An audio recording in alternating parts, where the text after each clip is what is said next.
Hello everyone, welcome back to The Last Lap.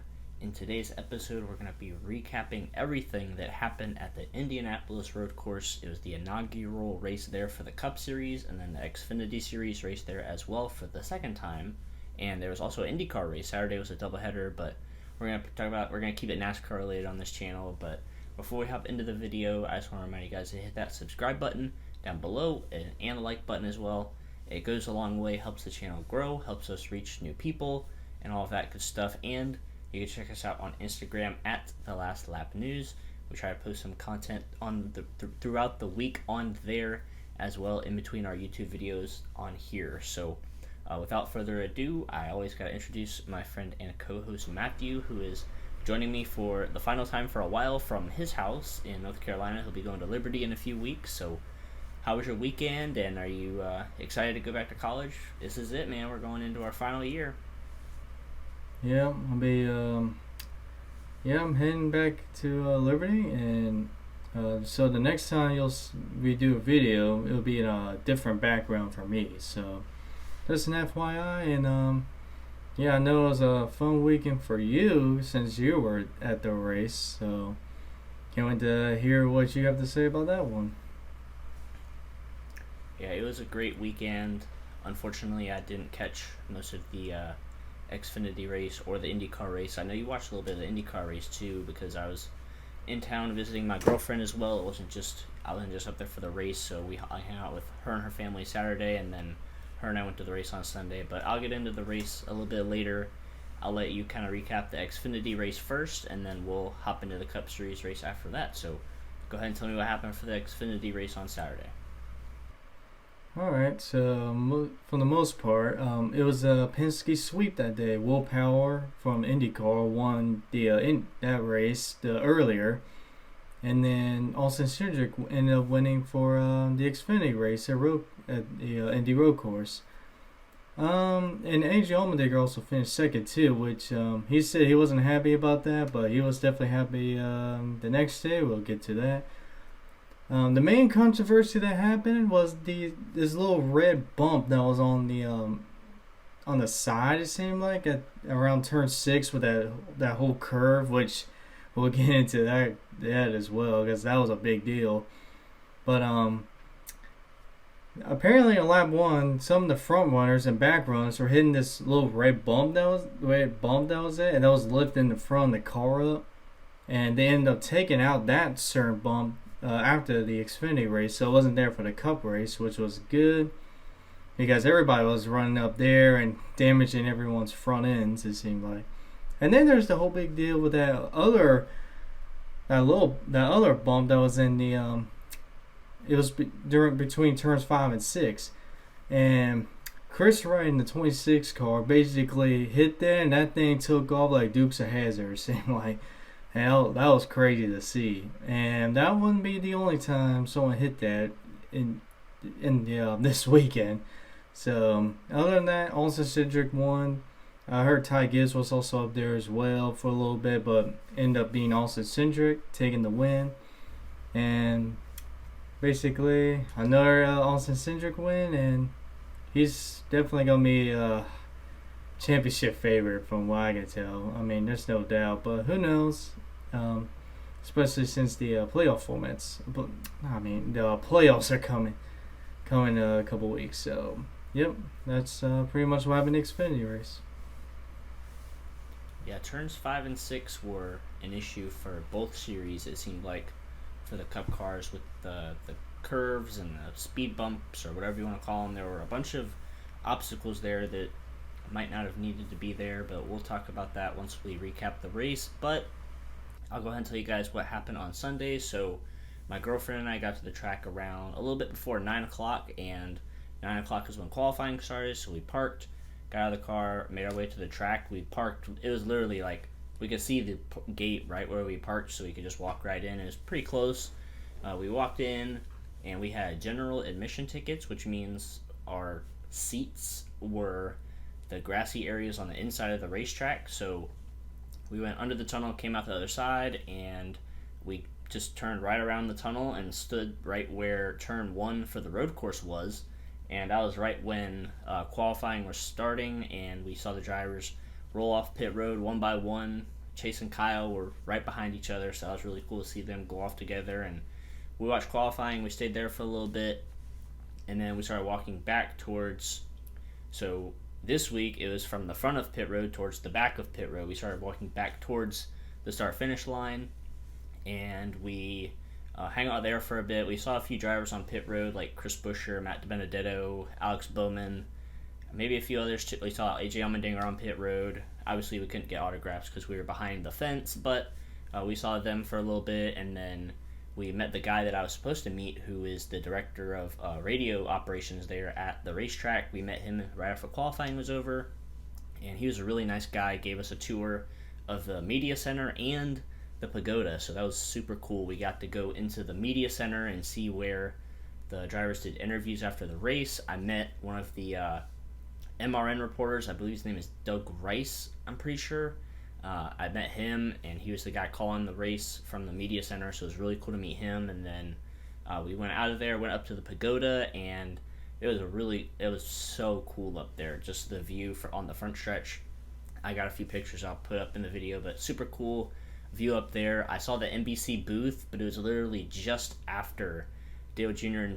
and Jeff Burton left, because I saw them fly by on golf carts before I was waiting to meet the guy. So I was like, dang it, I could have literally met Dale Jr. and Jeff Burton and seen them in the booth and all that. But oh well, it was still a great experience. And after we did that, he gave us some pit passes, so the two of us went on pit road for a little bit. We couldn't go over the pit wall. We had to stay behind the pit boxes and all that, but we were able to get some great shots of some really nice looking cars. Daniel Suarez's car is really cool. William Byron's paint scheme was really nice. Alex Bowman's was really nice. It's the first time I've seen those cars in person. It's been like a year and a half, 2 years since I've been to a race, so it was really cool to see all those cars up in person. And then we took a break, ate lunch, and we sat on the yard of bricks basically behind the pagoda in the infield, and drivers would walk out from the garage area and go up to the pagoda where the finish victory lane is and do driver intros. So we saw basically every driver walk by for that. That was really cool. Got a few autographs, including the race winner, AJ Allmendinger. That was really cool that we got his autograph, and I got a picture of him signing my book. We didn't get an actual picture, but my girlfriend just took a picture of him signing the program I got, so that was really cool. We got Corey LaJoy, Cole Custer, a few other low-tier drivers. Michael McDowell, we got him as well. So not really any big-name drivers, but AJ Allmendinger was definitely really cool to get his autograph. But after driver intros, we made our way to our seats. Or seats, I guess. It's not actual seats, but we brought some chairs. We sat there right where turn one, well, basically at the end of pit road, not right at turn one, but kind of right where pit road ended. So we sat there for most of the race. We could also turn around and look behind us and see the backstretch and turns 5 and 6, right where all the trouble happened later on in the race. But with about 15 laps to go, we decided to move towards the grandstands just to see if there were any open seats, because we wanted to be high enough and be able to see the burnout and then push the car into victory lane and all that. So we did that, and of course, right when we did that, that debris caution came out with 10 laps to go, and then that's when all the chaos happened in turns 5 and 6, so we couldn't look behind us and see it anymore. But we were able to see AJ Allmendinger's burnout and all of that, so it was really cool, really fun experience. Glad I was able to take advantage of that opportunity. But you can go ahead and recap the race or go through a few highlights of the race if you want, and then we'll go from there. So go ahead. Alright, so for the most part, it was basically the Kyle Larson, Chase Elliott show again, with Kyle Larson leading at some point and Chase Elliott leading at some point. And even Chase Briscoe was up there, which was nice to see him with some speed. Tyler Reddick ended up winning both stages because a lot of the leaders were pitting, and he was the one staying out because he needed stage points because he's on the bubble right now, so he needs whatever points he can. And then it was basically, at this point, Larson dominating until 10 to go and the debris came out. And then all the chaos started happening from there. So the first time they went through that whole turn 5, turn 6 area, apparently Matt DiBenedetto hit that curb, and everything underneath the car basically just broke apart. And then Martin Truex ended up spinning out, hitting the wall. There was no caution for that one. And I know there's a lot of people not happy about that one because NASCAR probably should have thrown the yellow with the debris. But I'm trying to rewatch that a few times, and I feel like the debris kind of went out the way a little bit, but I feel like they still should have picked up because that was still some debris that was out there. But yeah, they probably should have thrown the yellow for that one. But then the next lap, William Byron hits the curb. Like another driver hits the curb. This time rips the whole front end off and spreads oil all around the track. And next thing you know, everybody's on ice skates. It went crazy from there. Like Byron spun out, then Kyle Busch and Logano followed it, and everybody was just piling in. It seemed like it just wouldn't stop. So that was the craziest thing that happened this race. And they ended up taking out that curb, that little curb completely, and just left it left that area of no curb basically. Now I don't think that's NASCAR's fault about the curb. That's pretty much Indianapolis Motor Speedway's fault because they're the track. They're supposed to have well maintained. Make sure the curbs are strong enough, and apparently they didn't have a curb that could withstand 3 races this weekend. So that's on Indy right there. I feel like they need to make sure they get some stronger, durable curbs so we don't have this issue again. Because we've never seen that issue before any other road course, and that just happened. So that's pretty much on Indy's fault. And then it took a while to clean up because once again another Rick Rare racing car just happens to ruin the moment by spraying oil around the whole track, it seemed like, and that took a while. They clean up. But once they got that clean up, they got restarted, and Larson got shuffled out and basically lost all his track position. And next thing you know, Michael McDowell basically launches up again, launches on that curb, does a wheelie, seems like, comes back down and spins out in front of the whole field. And that caused another red flag. But this time wasn't that long. And I saw Bubba Wallace was able to avoid that curb real fast. That was some good driving right there, but he did get penalized for that one, unfortunately. But yeah, another big wreck. We had to red flag it and clean it all up and do it again. So this was the final restart though, and this is when things got even crazier. So Chase Briscoe and Denny Hamlin side by side. It seemed like Allmendinger got into Hamlin and then got into Briscoe, and then out Briscoe off the track. Now here's the take. I believe Briscoe should have just immediately tried to get back on the track instead of what he did by cutting through the whole turn. It seems like I feel like if he just tried to get back on the track immediately, he would not have gotten penalized. But he did not do that. He felt like he got forced, which he kind of did, but I mean he didn't really try to get back on the track either. He just cut through that whole corner, so I can probably see why they penalized that. But next thing you know, Chase Briscoe hits Denny Hamlin and knocks him out of the way. I know Jimmy probably been waiting to hear this. The bump in the back of the 11. But that was crazy to see that. I think and I heard Chase Briscoe's whole interview at the race, and I don't believe a word he said. He definitely dumped him. He definitely bumped into him and meant to knock him out of the way for sure. I knew he bumped out of the way. I know when a driver intentionally bumps someone out of the way. That was it right there. So they posted the 14 for that one, and that basically gave Allmendinger the lead, and that led to A.J. Allmendinger winning at Indy for the second time in his career. First time was in 2014 in Watkins Glen, and the first ever win for Calling Racing. Man, it is crazy to see that, and I'm really happy that we saw A.J. Allmendinger win. I mean, and also I love Calling Racing. Everybody loves Calling Racing. They're like one big family, it seems like, and they're moving up to full time next year. for Justin Haley's driving it, but AJ Allmendinger will be driving the second car for our select races. But it's so glad to see Colin Racing winning. AJ Allmendinger, we always love it when he wins. It's a good day when AJ Allmendinger wins, it seems like. And it's definitely, that was one of the craziest races I've seen. Probably the craziest race this year. So, yeah, I definitely loved what I saw. Definitely better than the oval for sure. I can't believe there's still people that just want the oval back. I'm not talking about the drivers. I'm talking about the fans. And for those fans, you gotta be like the most boring people ever if you really think the oval's better than what we saw. I feel bad for you. Don't worry, you'll get your boring race this weekend in Michigan. You can take your little nap there because we all know Michigan races always bring. But I love the road course. I cannot wait for them to go back.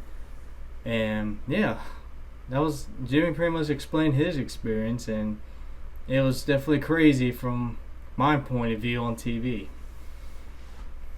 Yeah, it was those last 10 laps. That was the loudest atmosphere I think I've ever been at a race. Even though it wasn't like a sold out crowd or anything, like the fans went nuts. Like first they went nuts when that big wreck happened with William Byron hitting the curb and all that, and then the next wreck or two after that they didn't really go too crazy, but when Chase Briscoe got shoved off the track in turn 1, they went crazy. And then when he hit Denny Hamlin, they went nuts. Like it was so loud and so crazy just to hear everybody going nuts when he spun Denny Hamlin out and all that. And then when he had to pull off and do the penalty, they all went like, oh, when he had to pull off. And then they went crazy again when AJ Allmendinger won. So it was a lot of crazy emotions, especially in those last 10 laps, especially that green-white checker finish there at the end. So it was really cool to watch and be a part of, even though we couldn't really see that much. We could pretty much just see the front stretch at that point from our new seats in the grandstands, but watching the video monitor and watching the fans' reactions was really cool. And as far as the whole Chase Briscoe thing, I saw a thing on social media that had his audio, and I think they were telling him got penalized before he wrecked Denny Hamlin, but it was hard for him to hear. It was like really spotty connection between the spotter and him, I guess because of the pagoda in the way and all. I don't know. It was really weird to hear the audio, and he couldn't really hear him all the way. And then obviously he wrecks Denny Hamlin, and then after that I think he finally understood that he had a penalty. So I think it was just some miscommunication there. I think Briscoe knew, but he couldn't really hear his crew that well. So I don't know. I feel bad for Denny that he was caught up in that situation. But at the same time, AJ Allmendinger gets by and gets his second career win in incredible fashion. And when he got out of that car, and he was so hype, and it was really cool to see that. We were pretty close to him when he did the burnout and did the interview and all of that. So, and Victory Lane was directly to our left too, so we could see them roll the car up to Victory Lane, up the elevator thing and all of that. So it was a really cool experience from my perspective as well, and I think we're both going to give some pretty high ratings for this race. I guess I'll go first, and it's hard to not give this race a 10 out of 10. It was really cool, just first of all, the experience and being there for the first time and how massive this track was. It was really amazing, and being on pit road, looking at the cars, and then also just watching the cars fly right in front of you. I could hear them downshift and brake right into turn 1. That was really cool. And then we were able to get in the front stretch and see them go by there. So I'm going to give it and the racing itself was really good too. The last 10 laps were, the whole race was good. It was really good racing all around, but like especially those last 10 laps, it was absolutely incredible. So I think I'm going to have to give this race a 10 out of 10. What are you going to rate it? I'm going to give it an 8 out of 10. I believe it was one of the best races we had this year. For me, the only reason I'm not going to give it a 10 out of 10, well, because I wasn't there. So, but it would, because the whole curve fiasco and all that, and some of the officiating kind of ruins this score a little bit. I hate to do that, but it's just the truth. But besides that, I loved what I saw, man. I cannot wait to go back. I cannot wait to see this track back on the schedule or the road course back on schedule for next year. I hope, Jimmy, you gotta take me over there next year. So 8 out of 10 for me. Yeah, it was really cool, and if next year comes around, we might have to try and work something out for that to happen. But yeah, it was really cool, and yeah, like kind of like what you said, the whole curb thing was a little bit unfortunate. They definitely need to look at that moving forward. We've never seen this problem with any other road course on the schedule, so it's kind of weird. It didn't even happen in the speed bump thing was a problem for the Xfinity race and the Cup race, but the actual curb itself wasn't an issue for the Xfinity race. So I'm not completely sure what happened there, but they definitely need to look at that moving forward. And the officiating was a little bit confusing and all of that as well. But the drama, those last 10 laps were absolutely incredible. So it was a really cool race to watch on TV, it looks like, for you, and to actually be there for me. So really high ratings for us. Let us know what you guys would rate it. It was a very good race in my opinion. I know some people want the oval back, and I get that, but I think there's just a few little tweaks that NASCAR and Indianapolis Motor Speedway need to do, and it'll be a even better race next year. So with that, we'll go ahead and update our points for you guys, and you got 1 point for correctly guessing Austin Cindric for the Xfinity Series. So you got 1 point, and the score is now 31-17. So not much changing. You're still dominating, but that's about it. Do you have anything else to add before we wrap this episode up? Well, one thing I do have to say is, dude, I can't believe there's still people out there that really want the oval back. I mean, I know probably some of the older drivers do. I totally understand because they had success there. I totally understand from their perspective. But, I mean, if you're a fan, you gotta realize the last few years what that place. I mean, there was barely anybody there the past few years.